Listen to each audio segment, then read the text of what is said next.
ఆంధ్ర ప్రాంతంతో ఉన్న ఒకే ఏకైక సంబంధం తిరుపతి.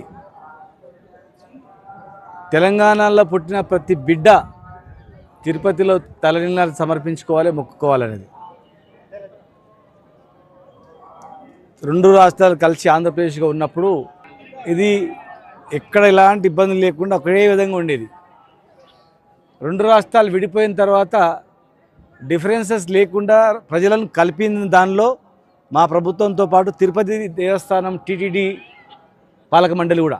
ఎందుకంటే ఏర్పడిన తర్వాత ఎలాంటి డిఫరెన్స్ లేకుండా దర్శనాలు అన్నీ జరిగినాయి గతంలో చంద్రబాబు నాయుడు గారు ఉన్నప్పుడు. తర్వాత జగన్ గారు వచ్చిన తర్వాత కూడా కొనసాగింపు జరిగింది. కానీ ఈరోజు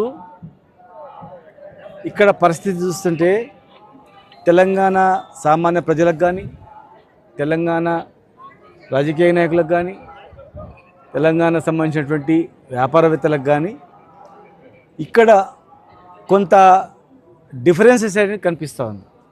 ఇది మంచి పరిణామం కాదు. ఎందుకంటే టీటీడీ పాలక మండలి అంటే మాకు గొప్ప గౌరవం. దేవుడు, తిరుపతి దేవుడు అంటే మాకు ప్రపంచానికి దేవుడు.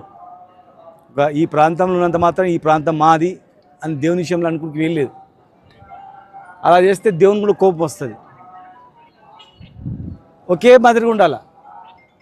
తెలంగాణ ప్రజలకు, ఆంధ్ర ప్రజలకు, తెలంగాణ నాయకులకు, ప్రజాప్రతినిధులకు, ఆంధ్ర నాయకులకు, వ్యాపారవేత్తలు ఈక్వల్గా ఉండాలి.